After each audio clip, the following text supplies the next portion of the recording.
Hello, these are my talking hands. My voice is somewhere above this floating guitar, and the desk is full of some fun toys we'll get to. But today is all about using a guitar as a MIDI controller for synths, and in particular, this 40-year-old Casio MG-510.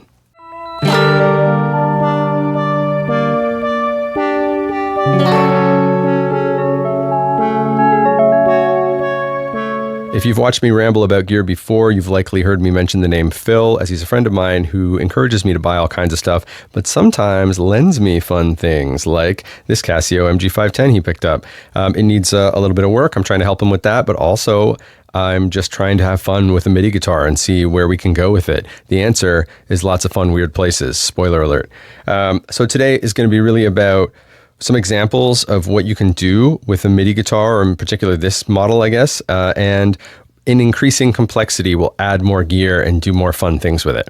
I guess the theme of today will be, is it practical or just fun? And does that distinction really matter? I know in my case, I'm just looking for always kind of weird extra layers underneath my playing. As a solo musician, I can add things without needing extra hands.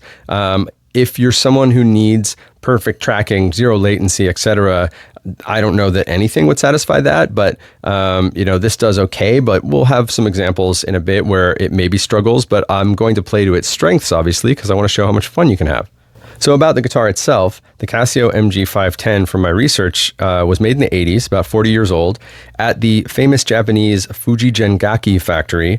They made a lot of OEM guitars for companies like Ibanez, and so it's really nice guitar, highly regarded factory. It plays well as an electric guitar. I'm not really a guitar snob too much. I like them, but I don't necessarily have super strong opinions. In this case, though, it's a real guitar. It's not like that, plastic Cybertruck looking Casio that you've seen before that does MIDI. This is an electric guitar with a nice fast neck, and it's got your humbucker and 2 single coils and your 5-way switch, etc. It plays like a nice electric guitar.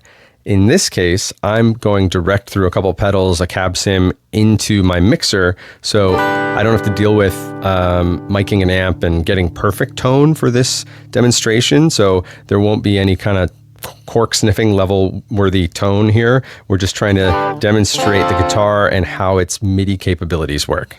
In terms of how available or affordable this model is, I know in Canada you're looking at about $1,500 for something in decent condition, so they've gotten a little expensive. That said, in my limited understanding of what's going on here, the technology hasn't really changed that much in the intervening 40 years. I think the hex pickup is pretty similar to what you'd see in modern Roland devices, but I do think maybe the processing afterward is where some advances have been made. A lot of the accompanying apps, for example. Spoiler alert, this did inspire me to buy a Fishman Triple Play Express, which is a USB-C unit that clips onto your guitar and has a similar hex unit. So I'm excited to see kind of how different that is compared to this, but they're harder to get in Canada, so I have to wait probably about a month before I'm going to get a hold of that. Maybe that speaks to the demand. I don't know how many people out there are looking for something like this, but once I borrowed this, I started looking right away because it's super fun.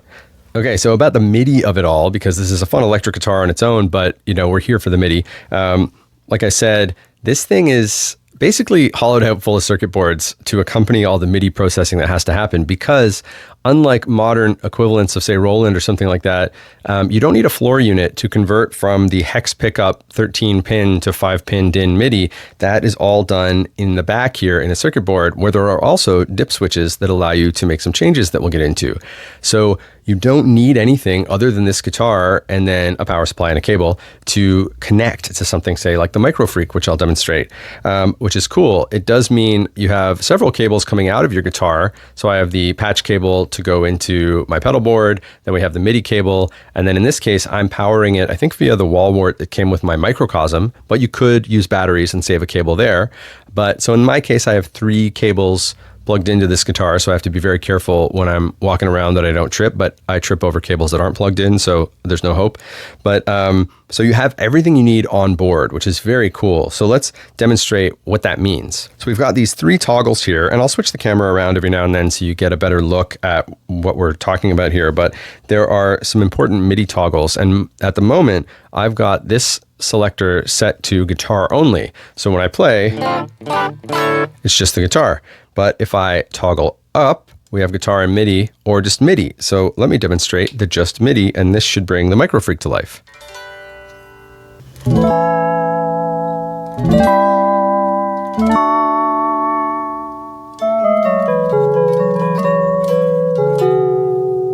there you go, you can hear the Microfreak responding to my playing, and that's pretty accurate to me, and the latency seems pretty good. It does freak out a bit if you're too fast or too many chords or whatever, but there's some settings we can use to mitigate that, and I do find a lot of it depends on the preset. But let's go through a couple more of the options we have on here. Like I said, right now we're in just the MIDI only toggle. Now I can go to both.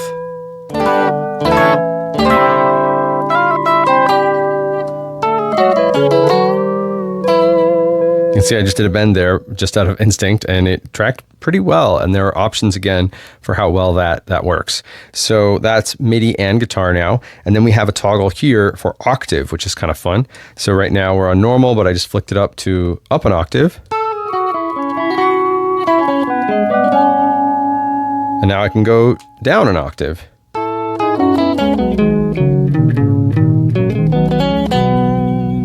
So you can see the potential there. I think it's pretty cool. You have that on board right here. There is also a MIDI volume knob, but on this guitar, it's not working super well. That's one of the things I'm hoping to fix for Phil. So we won't get into that. But normally you could turn the volume of the Microfreak down via what you're sending it out via MIDI, which is pretty cool.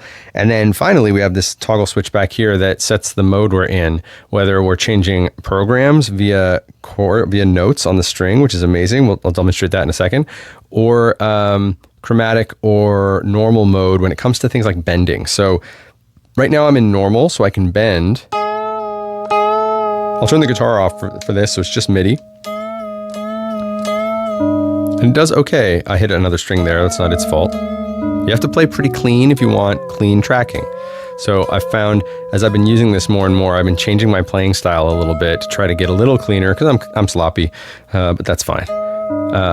So that's normal. Now if I go to chromatic, when I try to bend, it keeps the bends within a semitone.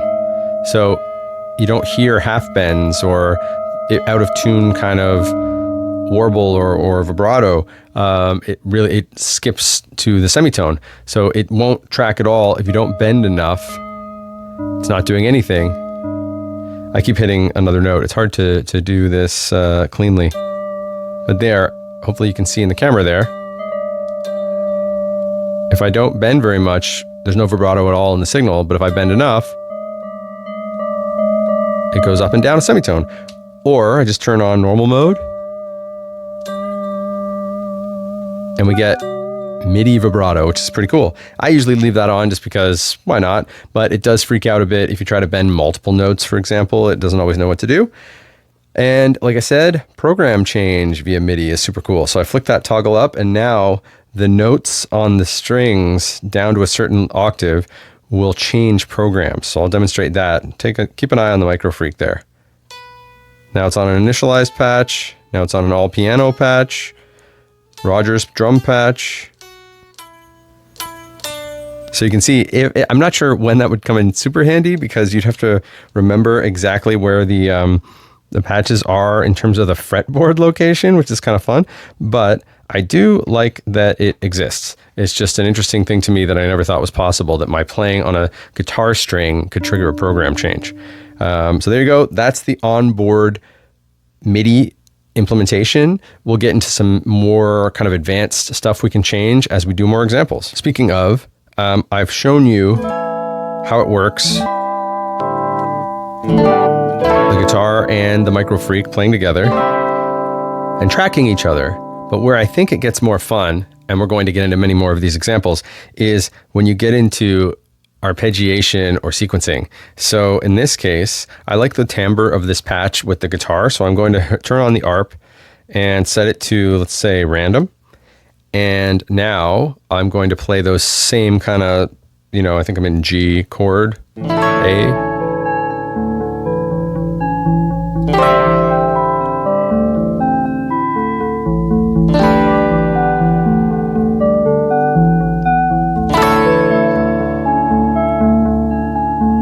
So that's pretty cool, right? You can hear there's an arp in key with what I'm playing behind me at all times, which is super fun. The tempo and stuff you have to play along to. So basically, you could set your tempo sync on the Microfreak. What is it now? It's probably eighths. Yeah, and then you just kind of gotta play along to that. I'm sure there's a way that I could set up a MIDI tap tempo, for instance, via some foot switch that I don't own. But for now, this is what we've got. So we're having fun with it. So yeah. But hopefully you can see how much fun this could be.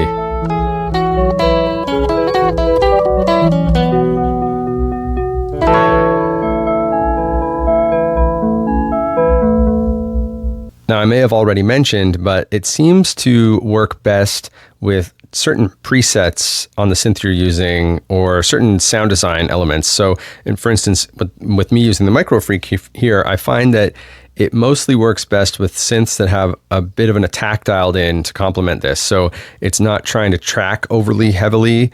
So you can play with the latency a bit and not have it fight you. In this case, for example, this is a patch that was a preset on the Microfreak originally that I've edited, just tweaked it a little bit, but I like this preset. So we're going to use this, and you'll hear it kind of swells up beneath us and almost ignores some of the notes I'm playing because it has such a long attack. It seems to just most of the time be right. So I'm trying to play in the view of the camera, so I'm pretty low on the fretboard or high on the fretboard, depending on how you look at it, but here we go.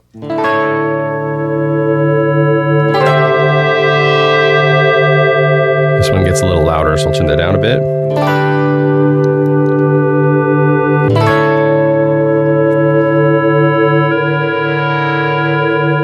So there you've got some nice swells, and I hit a note at the end there that kind of screwed it up, but it fills in the gaps, but doesn't track quickly because of the high attack. So if I play a chord and then pick a little bit, it still tries, and sometimes you get stuck in a note that maybe isn't the right one. But if you're playing just strums, this can be really nice, and it can work in different types of playing.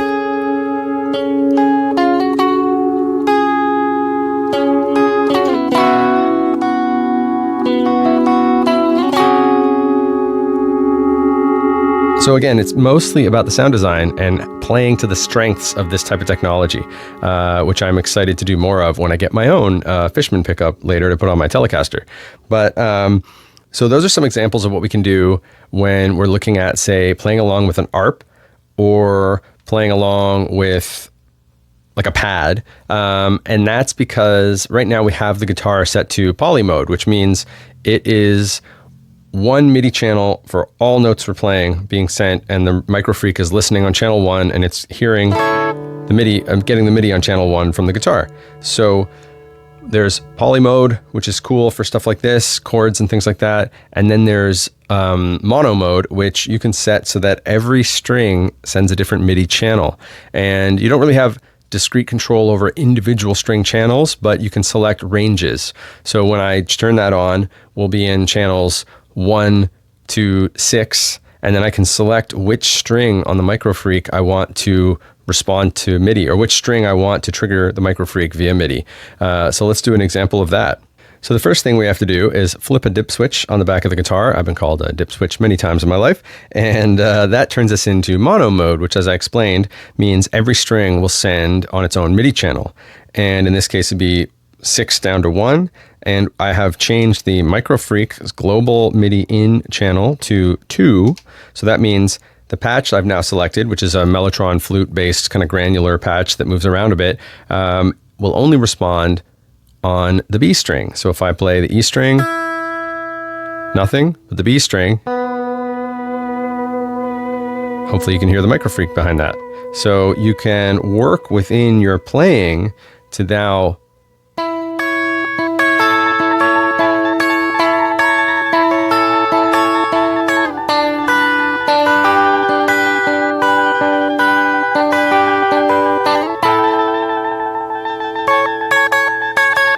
which is pretty useful if all you're trying to do is have some accompaniment underneath your guitar and you don't want it re-triggering every note you play. If you're fingerpicking or playing chords, you only want it to follow, say, the root note. You could have it only on the low E string so your bass sound tracks you. As in this example here, where I've changed the MIDI channel to 6 on the Microfreak, and I've got sort of a bass synth sound here. So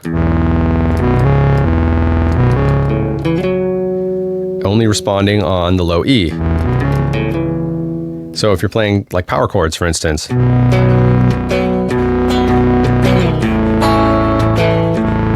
then if, say, you turn on an ARP for that, let's see, what's our sync set to? Let's try it.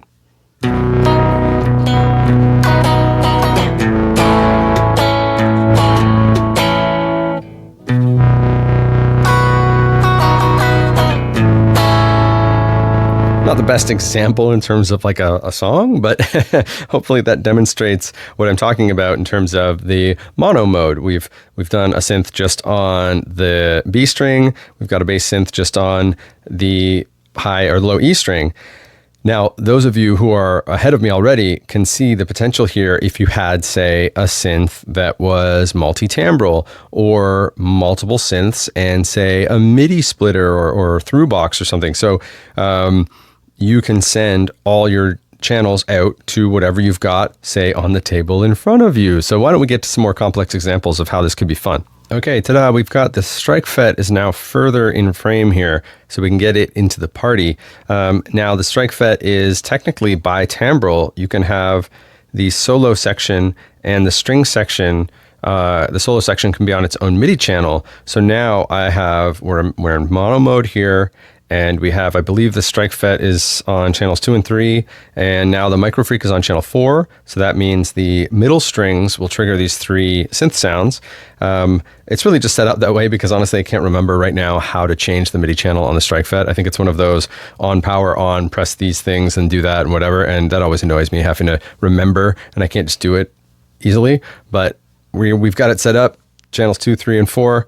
And we're ready to go. So let's try to play something. Probably I'll use, say, like bar chord shapes and just pick things to try to let the individual strings come out. Again, I'm not a guitar aficionado. I like to play for fun, and I'm more of a gear nerd who likes to kind of make simple songs. So let's see what we can get when I do some chord shapes here. So again, if I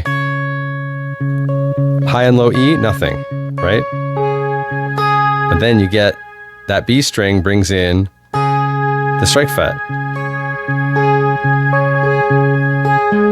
Nothing on 5. But 4 brings in an ARP on the Microfreak, which is the all piano patch that I created in the last Microfreak video I did, where you have kind of a sample flip. So it's going to play basically a random piano or E-piano sound in an ARP. There's a video on how you can set that up if you're interested. So yeah, so nothing on any of these strings. So I would normally have like a delay or, say, the shallow water or something on my guitar to flesh it out a bit and go through an amp, etc. But for now, it's all about these middle strings.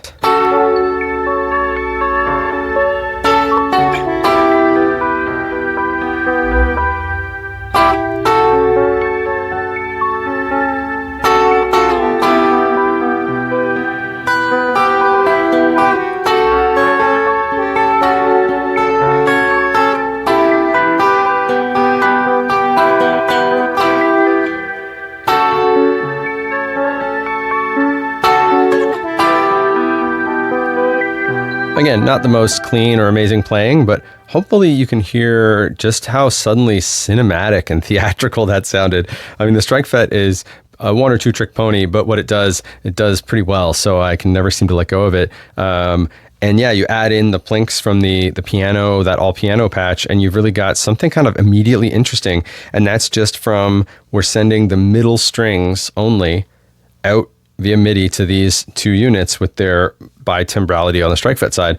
So you have to adjust your playing to make this work. If I just strum, it works, but it's, it's a little harder to kind of discern. So like, that's actually not bad. Might be better than my finger picking, actually.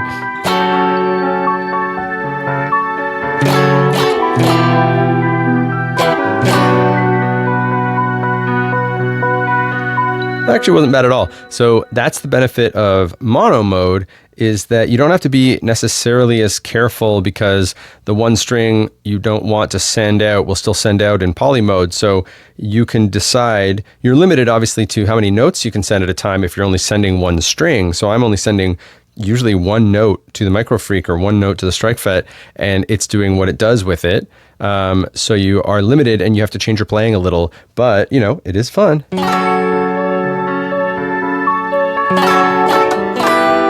Kind of inspiring already. Like I kind of want to, already just shut the camera off and continue making something out of this, but I'll stick around for your sake. Okay, here is the example I've been waiting to get to, because this is the one that kept me up until 3:30 last night, just having fun. I was coming up with ideas for what I wanted to talk about in this video, because I knew I wanted to mess with Phil's MG-510 before I gave it back, but I wasn't quite sure how to best demonstrate it or how I might use this in a setup.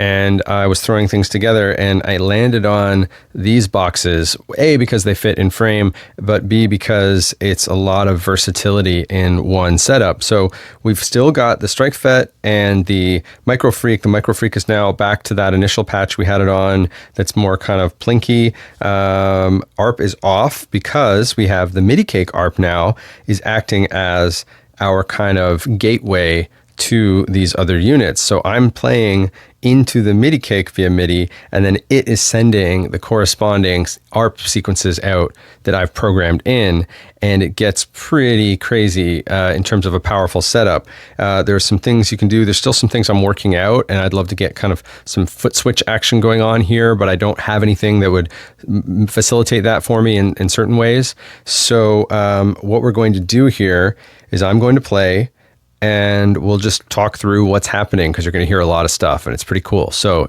without further ado, let's turn the MIDI and the guitar back on, and let's do a similar kind of those minor chords we were playing with, because they kind of show in the frame here. Okay, ready?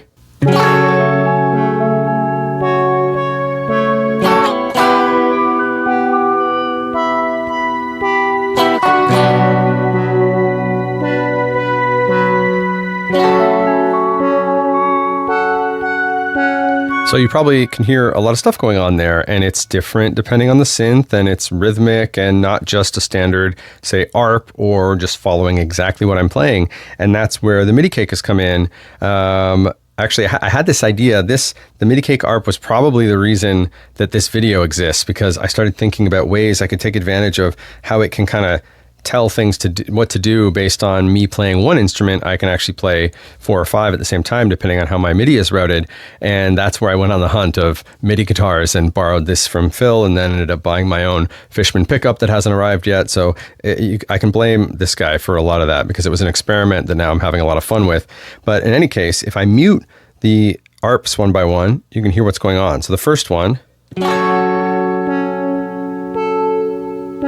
that's playing the solo section of the Streichfett, just at a slower kind of timing. There's not a lot of fancy settings going on here. I could do a lot more with, say, MIDI control of the parameters and things like that as well. But I was more excited just to show that this works, and then we can explore this in future videos if you're interested in this type of setup, because it's also hard to shoot the guitar and the stuff at the same time if I'm trying to focus on the gear. But let's get the next one going. We've got, let's see if I go to number 2. This is the Microfreak.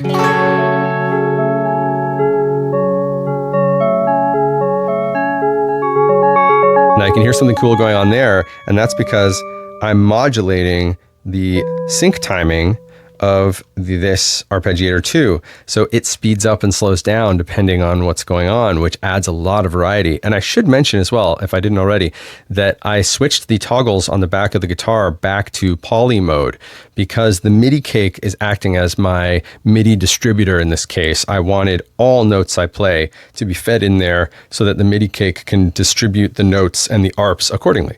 In fact, if you look at the screen of the Midicake here, you can see the notes I'm playing. C sharp, F sharp, A is what it's captured there. E, G, B. So these are the notes, the triad, I guess, that's making the chord up that I'm playing on guitar here. So for instance, I know this is a D major, and it does too. So it is taking what I'm playing, and then based on these settings, feeding it out to these other units based on the MIDI channels I've set up. And, you know, we do have more capabilities in terms of ARP lanes than we have currently gear set up here, but what comes in there are these follow modes. So 2 of these will play all the time, and 2 of them will wait their turn and follow when these 2 are done. So let's exemplify that. Actually, I'll go through the other ones. So this is another Streichfett. Let's see, this is MIDI channel 3. So that's the solo section again. So that will wait until the solo section, the first ARP lane plays. And then finally, this should be the string section. Oh, maybe this, yeah. That's the solo section. The other one was the string section, sorry. And then we have our Microfreak in the middle there. So if I play them all again,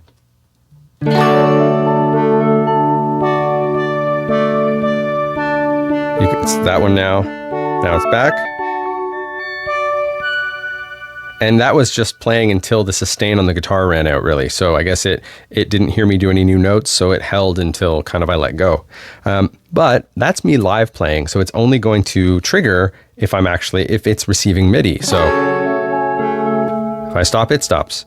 But if I press play on the Midicake, it's going to play whatever was just in there and cycle through, and then I can join when I want to based on the tempo it's playing and whatever I feel like.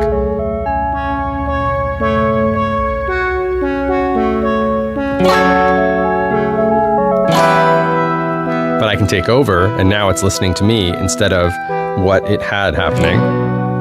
But if I stop, it won't stop now. It'll keep playing what it last heard.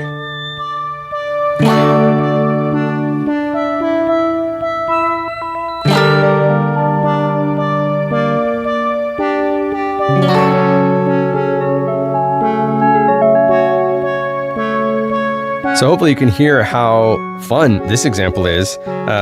There's some things I'd like to do. Obviously, I haven't quite learned all this stuff that I could manipulate yet, and I'd love to get some foot switches involved. And I have to get my own pickup. I have to give this guitar back to Phil. Sorry for having it so long, Phil. But I have to get my own in the mail, and then we can further explore what I can do with, say, the modern version of this, which would be the Fishman pickup that I've bought and is on the way. Again, none of this video is sponsored by any of these companies. Midicake sent me this a while ago, but I'm just using it for fun at this point. And the Fishman I'm buying with my own money because this is such a fun idea I want to play with. I've been doing a lot of kind of guitar-based, folkier music, but I'm always looking at ways to accommodate or include the synth stuff in those genres, especially as kind of a solo performer. It's fun to have some weird textures and things underneath, and sometimes pedals are great, but they don't always get you to this level of complex accompaniment. So that's where I'm coming from with this. Is this something that interests you in terms of you'd like to see more of this in the future? When I get the Fishman pickup, do you want to see how that all works for me and what I have to do to kind of overcome some obstacles there? Because it is it's USB-C, blah, blah, blah. And is it better than the 40-year-old technology that I've got on my belly here? In any case, hopefully this is interesting to you at all. Again, I would preface that, I guess it's not preface at the end of the video, but I did preface that in my view, if you're looking for absolute perfection of tracking and latency and whatever, you're not going to be happy with anything. But if you're looking for fun, inspiring kind of accompaniment and taking yourself in new directions and just having fun with gear and mixing up genres and kind of trying out different paths, it's super fun. I don't know that everyone's going to run out and check eBay listings or Reverb listings to spend, $1,000 to $2,000 on the old Casio MG-510, but there are other alternatives. Those Roland GK units, the pickup that you add, and then you need the box on the floor or whatever, they're pretty inexpensive secondhand as well. You can probably get that set up in Canada for $500 for both pieces, and then you have to attach it to your guitar. But the Fishman I just bought was about 300 Canadian, brand new. It seems like this technology is niche and not as popular as I would have expected, considering how much fun I'm having, because it's been hard for me to get a hold of in Canada, brand new. Maybe you have more access in the States with Fishman being a US company, or maybe you've gone completely in the box, because I know the MIDI guitar software, people talk about that a lot, but I'm still trying to avoid needing a computer in the setup at all. I don't have room. I have all this stuff on the desk. So I'm still trying to keep it to hardware only, because that's what I find inspiring. But maybe you're different. You've already experimented well beyond what I'm doing with the MIDI guitar software that you can get, or others. So in any case, I hope this has been interesting to you in some way. If you've made it this far, I appreciate it. More to come, more Deluge stuff to come, more weird synth stuff to come. And if you like this MIDI guitar stuff, I'll give this one back to Phil, and then we'll talk about my own journey with the Fishman pickup that I'll be installing on my Telecaster. In any case, thanks for watching. Hope this was fun.